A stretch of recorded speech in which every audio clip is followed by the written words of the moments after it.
Namo tassa bhagavato arahato samma sambuddhassa. Namo tassa bhagavato arahato samma sambuddhassa.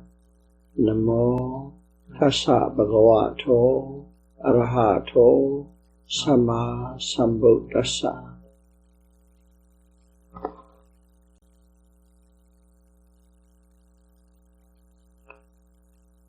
Dhamma of Peace Series number 17.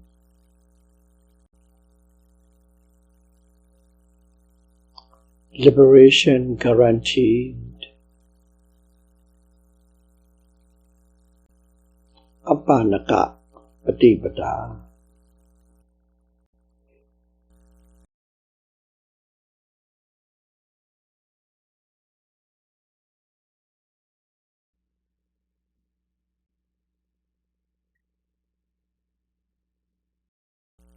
Once, the Buddha taught us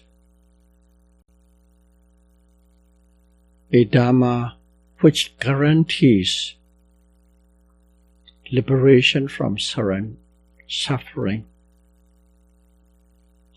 Actually guarantees. If you practice this, as I am teaching you, you will be liberated for 100% for sure. But you must do exactly as I ask.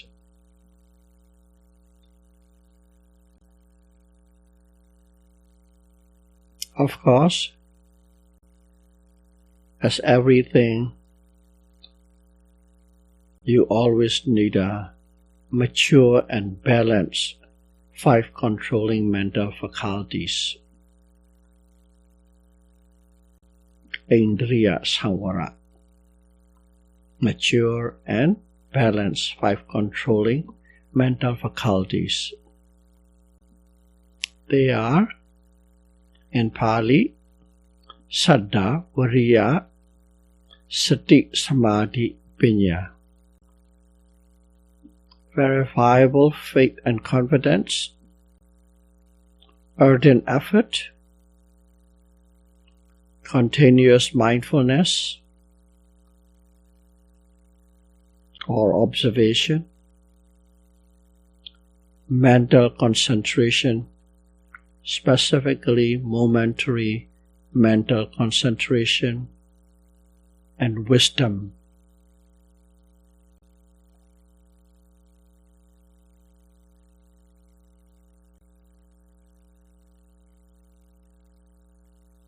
You need that. And with that help of these 5 controlling mental faculties, one can close or stop the pleasure of the 6 senses. The key thing is, we are the sense beings.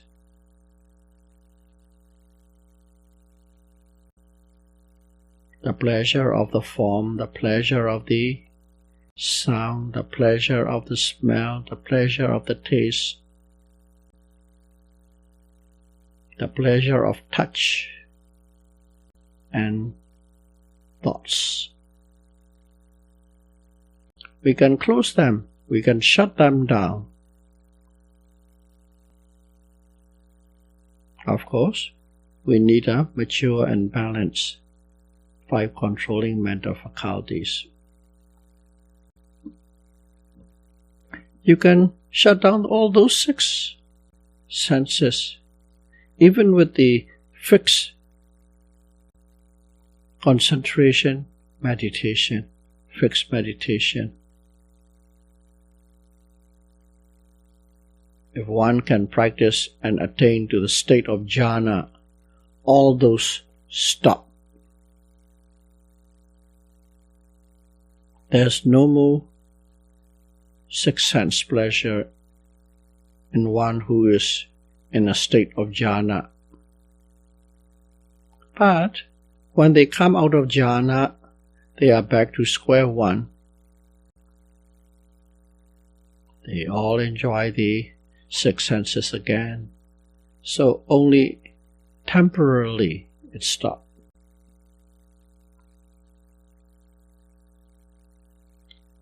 However, Satipatthana, you know what that is?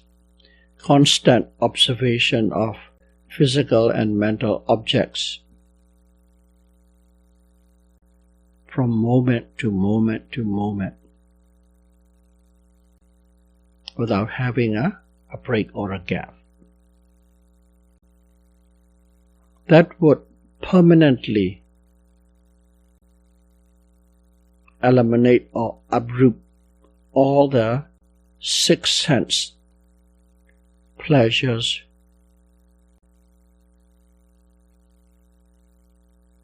and if you have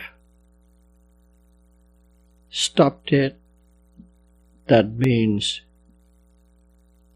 no more new karma.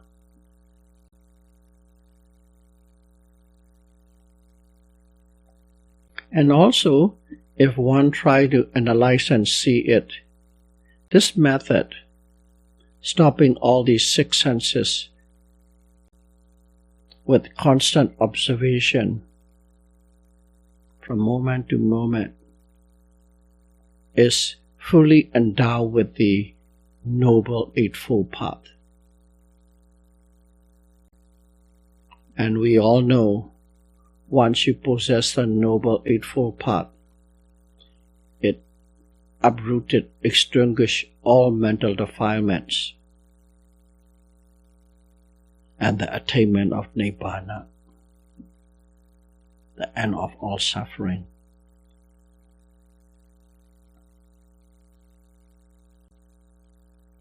Strong and firm faith, verifiable faith and confidence will give rise to ardent effort, naturally, effortlessly occurring ardent effort to observe physical and mental objects constantly without any break or gaps, which is Samadhi.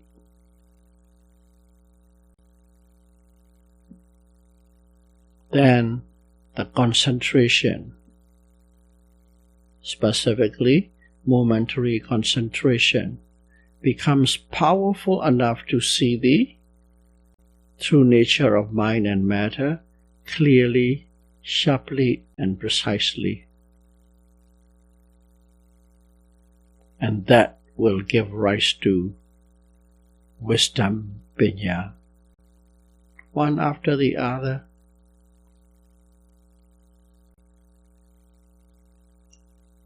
And all these things are called vipassana wisdom or vipassana insight. Or you can call it preliminary to the path.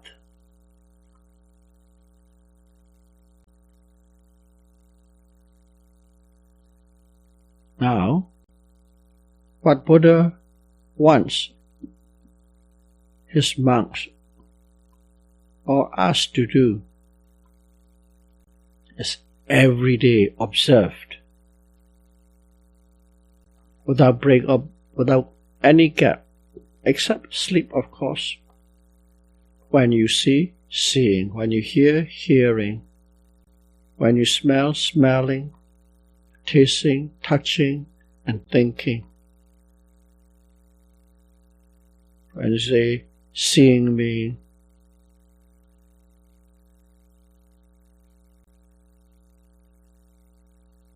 seeing consciousness.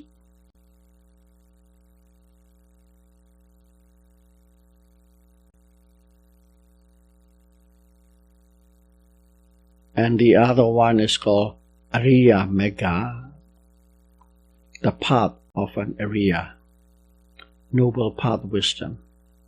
So two wisdom, insight of vipassana wisdom and the path wisdom. When you attain this path wisdom, it permanently uprooted all mental defilements. Okay, let's deal with one of the 6 processes. When we say seeing, it means seeing consciousness.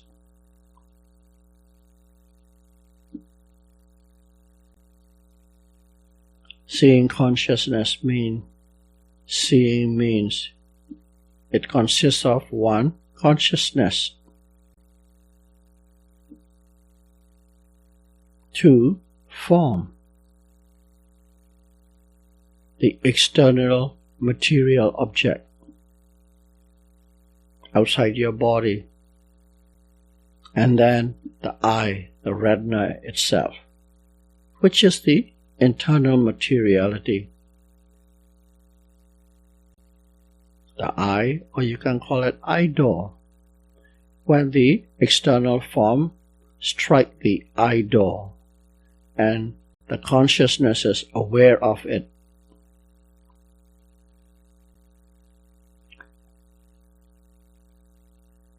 that particular moment is called mental contact, phassa. And whenever there's a mental contact, right away, together, feeling, vedana arises. Pleasant feeling or unpleasant feeling or neutral feeling, depending on what kinds of form you are seeing.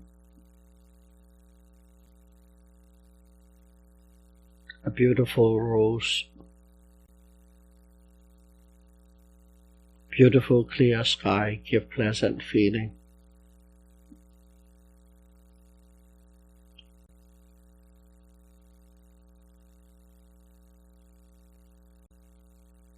And also unpleasant forms and objects, thorny bushes, scrubby bushes, a dead skunk, dead mouse on the road. It gives unpleasant feeling.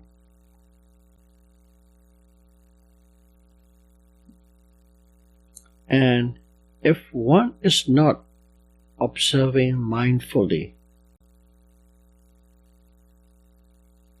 those images will give rise to greed, lobha, or anger, dosa. They will come up automatically if one is not mindful.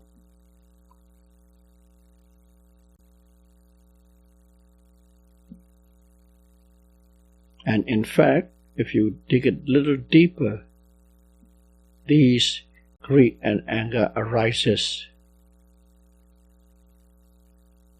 from the view of individuality, personality, or self. Simply put, I. As long as one identifies with eyes with any conditions, it will follow wholesome or unwholesome activities. If there's an I, definitely there are wholesome actions or unwholesome actions happen. And once you have the wholesome and unwholesome actions, what happens? You die and rebirth take place, because these karma is the driving engine of rebirth.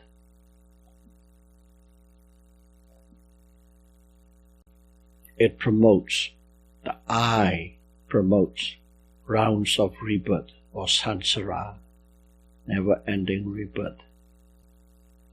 So this is seeing. From that you can project it, hearing, smelling, tasting, touching, thinking. The same kind of process go through. If one constantly and precisely observes throughout the waking hours at the sixth sense door, which means always watch your eye doors, ear doors, nose door, tongue door, body door, and mind door. Constantly watching, constantly watching.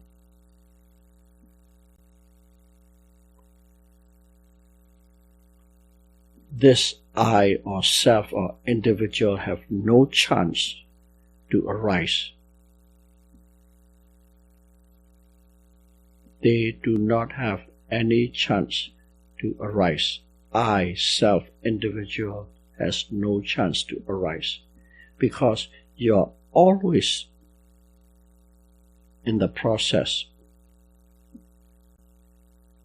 When you know seeing as seeing, hearing as hearing, at that particular moment there is no self. There is no identification, but simply the physical and mental process.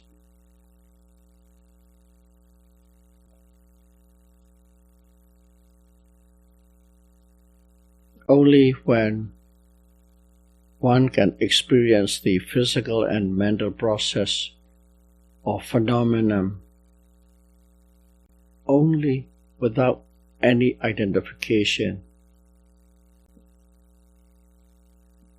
At that moment there is no suffering, no dukkha, but peace, supreme peace. That's how Buddha taught his bhikkhu to stay all day long, every waking moment, just to be noting and observing, seeing, hearing, smelling, tasting, touching, thinking, non-stop, without any break, without any gap. If you do that, I guarantee you liberation. I guarantee you supreme peace. I guarantee you Nibbana. Along with that, Buddha put a little bit of footnote. While you are practicing that, one must eat an agreeable and suitable food. Not food that are allergic to, not food that can give you gas or diarrhea, stomach pain, gastric ulcer. No, one must not eat disagreeable food.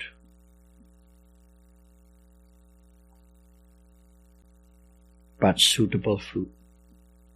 And also the right amount. Don't overeat it. Don't undereat it either. You always eat just enough, but leave a few spoonful, mouthful, empty, and fill it up with the water. That is the perfect amount of taking food. And if you have the right nutrition and the right amount, you would be able to practice what the Buddha told us, to be constantly awake and mindful at the sixth sense door. Buddha always told everyone, be awake, be heedful. Don't be forgetful.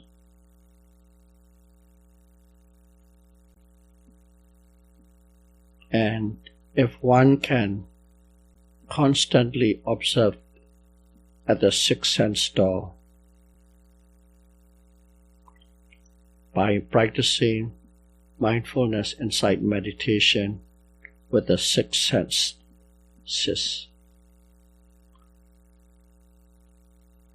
all mental defilement will cease to exist and one will attain Nibbana as soon as possible. Sadhu, Sadhu, sadhu. Thank you very much.